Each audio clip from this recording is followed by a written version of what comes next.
돼지를 먹는다는 것에 대하여 우리 돼지고기 제대로 좀 알고 먹는 시간이 됐으면 좋겠는데요. 자, 이 돼지가 지금 요 귀엽게 생겼는데 뭘 물고 있는지 아세요, 여기? 돼지가 지금 뭘 물고 있을까요? 꼬리를 물고 있죠. 야, 요 돼지가 꼬리를 물고 있는 게 참 귀여워 보이시는데 내용을 보시면 여러분들이 조금 마음이 아프실 거예요. 자, 가장 부당하게 매도당하는 동물 돼지에 대해서, 자, 오늘날 여기도 역시 닭들도 베이컨 형태로 이렇게 공장식 사육을 한다면 돼지들도 역시 이렇게 베이컨 창구로 이제 돼지를 양육해 보신 분들은 아시겠지만 오늘날 돼지 농장 대신에 이제는 모두가 소 농장, 돼지 농장, 닭 농장 대신에 베이컨 형태로 공장으로 바뀌고 있습니다. 대량 생산할 수 있는. 그래서 오늘날 돼지 농장 대신에 돼지 공장들이 늘어가고 있고, 또 돼지 공장의 건물 안을 들여다보면 기다랗게 이렇게 늘어선 돼지의 열 옆에 또 다른 돼지의 열이 있고 또 다른 돼지의 열이 있어서 돼지들은 마치 주차장 안의 차들처럼 그 좁은 철책 하나에 한 발씩 외로이 서서 모두가 같은 방향을 바라보고 있습니다. 오늘날 돼지의 구획들은 대부분 판을 깔아 만든 바닥 위에 세워지는데 그 아래 요 판 밑에는 커다란 구덩이가 있어서 돼지의 모든 배설물들이 밑으로 자동으로 뚝뚝 떨어져요. 그래서 돼지가 오줌을 놓거나 똥을 넣을 때 자동으로 이 돼지의 요 밑으로 다 떨어지게 되어 있습니다. 그 배설물들이 만들어내고 그 구덩이에서 피어 올라와 건물 안을 가득 채우는 이 유독가스의 냄새는 우리 최 반장님은 아마 키워보셔서 아시겠지만 이 돼지 공장에 딱 들어가면 어때요? 눈을 뗄 수가 없을 만큼 이 매운 냄새가 진동을 합니다.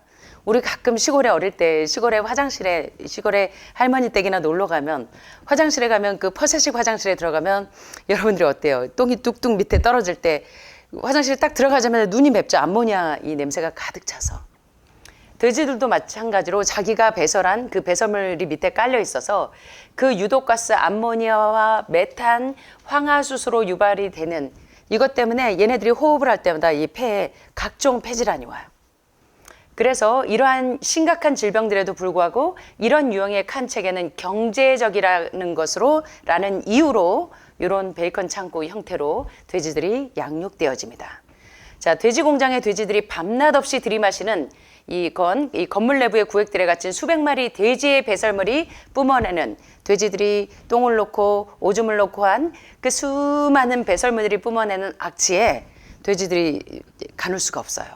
그들이 아무리 도망치려고 발버둥쳐도 탈출구는 없고 이것이 바로 오늘날 돼지 공장의 표준적인 실태가 이렇다는 거예요. 겉으로 볼 때는 상당히 깨끗해 보이지만 위생적으로 보이지만 이미 돼지들은 호흡기가 많이 병들어 있다는 겁니다. 그들의 배설물의 이 각종 암모니아와 메탄과 황화수소에 의해서.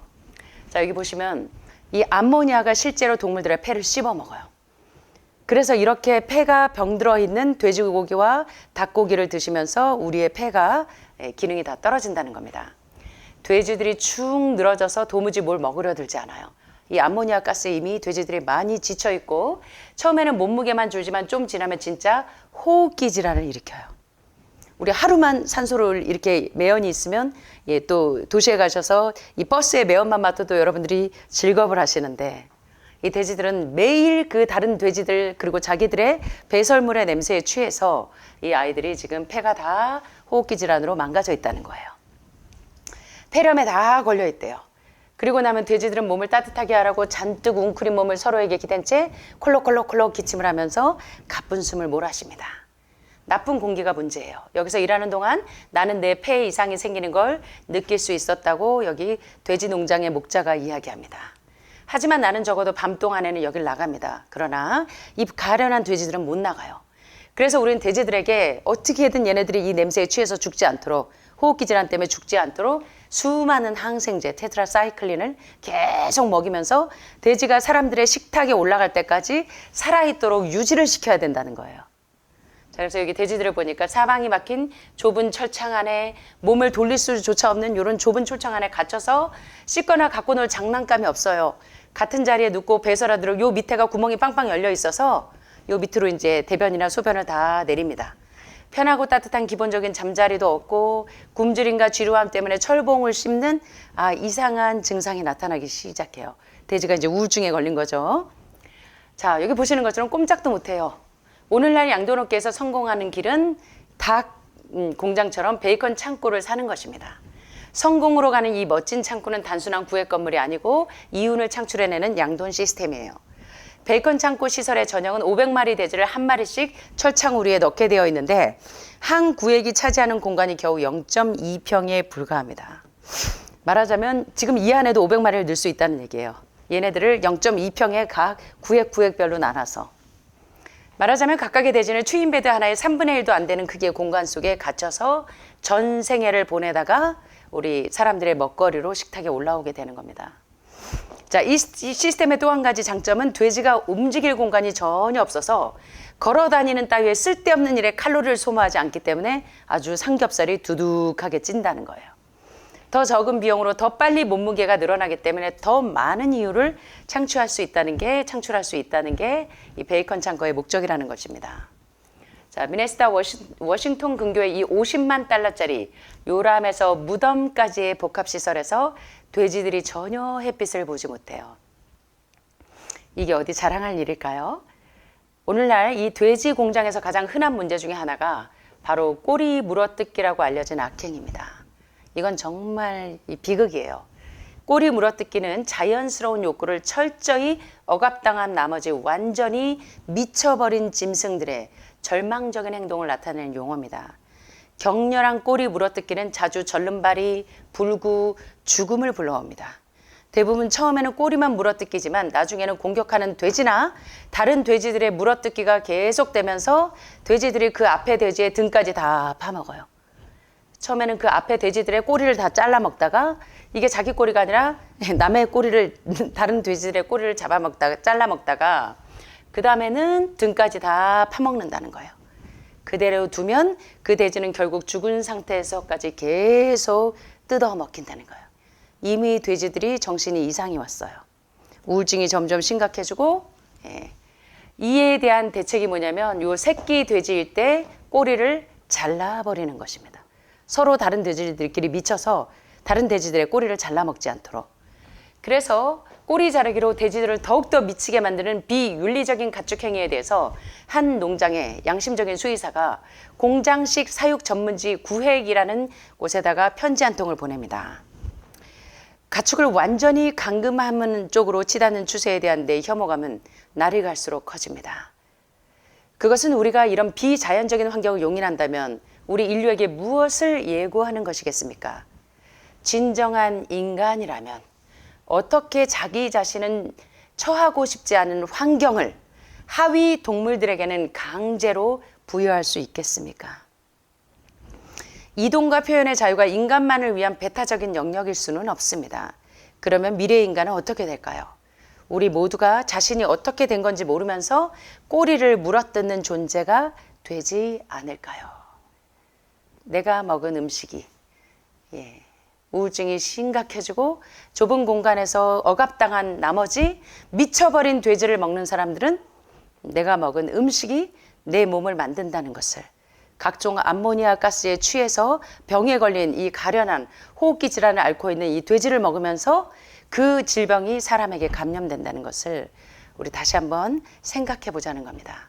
자, 옥자라는 봉준호 감독의 영화에서도 여러분들이 보셨지만 얘네들이 이렇게 죽임을 당할 때 마지막 장면에 컨테이너 위로 쫙 올라가고 사육자들이 물을 뿌리면서 난생 처음으로 목욕을 당해요. 샤워 세례를 받으면서 얘네들이 옆에 있는 친구들 돼지들의 죽어가는 피 냄새를 맡으면서 얘네들이 미쳐요. 그래서 봉준호 감독의 영화 옥자를 보시면서 많은 분들이 우셨을 텐데, 그들이 마시는 물의 유일한 수원은 공장의 분뇨 구덩이에서 나오는 액체 쓰레기를 다시 동물들한테로 되돌려 보내는 산화처리 수로입니다. 돼지들은 자기가 일평생을 살면서 밑에 똥을 놓고 오줌을 넣은 이 배설물들을 역류하는 것을 산화처리 수로에서 오는 그 물들을 유일하게 마시면서 그것이 그들에게 제공되는 유일한 물이에요. 최후의 순간이 오기 전에, 다시 말하면 이렇게 도살장에서 도살당하기 전에 돼지들이 난생 처음 샤워 세례를 받아요. 진짜 샤워입니다. 모든 각도에서 물이 뿜어져 나와서 그들의 몸뚱어리에서 농장의 묵은 때를 씻어내요.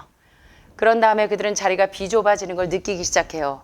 돼지 우리가 점점 깔때기처럼 좁혀지고 뒤에서 몰입꾼들이 그들을 앞으로 몰아대면서 워워 하면서 돼지들을 몰아대면서 돼지들이 한 번에 한 마리씩 움직이는 램프 위로 올라가는데, 그런 램프에 한 번도 올라가 본 적이 없는 이 돼지들은 그제서야 피냄새가 풍기는데 그게 자기가 죽어가면서 풍기는 냄새라는 것을 알게 되면서 비명을 지르게 됩니다. 그들이 공포를 보는 것, 그렇게 많은 수의 돼지들이 사라지는 광경을 보는 것은 진짜 끔찍한, 유태인 학살당할 때 못지않게 끔찍한 장면이라는 거예요. 그것은 누구라도 두 번 다시 돌이켜보고 싶지 않은 그 끔찍한 소름과 죽음의 행진, 대량 살상과 학살을 내게 상기시키고 있었다는 겁니다.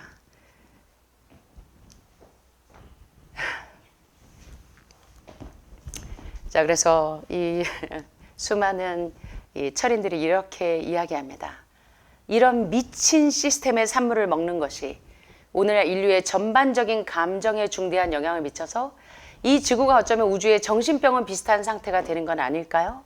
플라톤, 톨스토이 같은 의식 있고 지각 있는 철인들이, 간디 같은 고매한 인물들이 왜 육식을 거부해 왔는지, 왜 진정한 크리스찬이라면 진정한 불교에서도 이 동물들을 살해하지 않는 이유가 뭔지를 우리가 한 번은 생각을 해보자는 겁니다. 내가 먹는 음식이 내 몸을 만들고, 그래서 닥터 킴 윌리엄스, 세계적인 심장 전문의 킴 윌리엄스도 육식을 즐겨했지만 수많은 논문을 쓰면서 이 세상에는 두 부류의 의사밖에 없구나. 한 부류는 논문을 읽어보는 의사, 한 부류는 여전히 자기의 식생활을 고집하는 의사들. 자, 조지 버나드 쇼가 이렇게 이야기합니다. 우리 자신이 곧 살해당한 짐승들의 살아있는 무덤.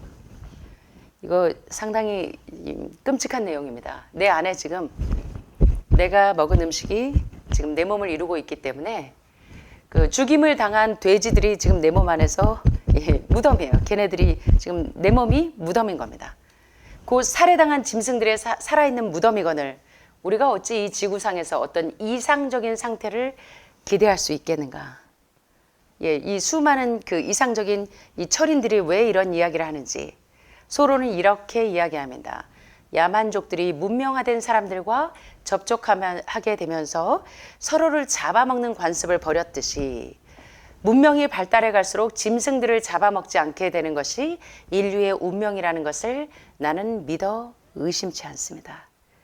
크리스찬이 아니더라도 이런 의식 있는 지각 있는 분들이 왜 이런 이야기를 하는지 우리 오늘 한번 돼지를 먹는 것에 대하여 한번 생각을 해보자는 것입니다. 레오나르도 다빈치는 내가 그랬듯 다른 사람들도 동물 살해를 지금의 살인과 똑같이 여길 날이 올 것이라고 기대했습니다. 그래서 왜 이렇게 우리가 이 폐렴에 걸려 있는지, 이 호흡기 질환에 걸려 있는 많은 동물들이 곧 내가 먹은 음식이 내 몸을 만들었다는 거. 그래서 조지 버나드 쇼가 한 얘기처럼 살해당한 짐승들의 살아있는 무덤이 되어 있는 내 몸이 왜 질병 상태에 노출되어 있는지를 우리가 다시 한번 생각해 보는 시간이 되셨으면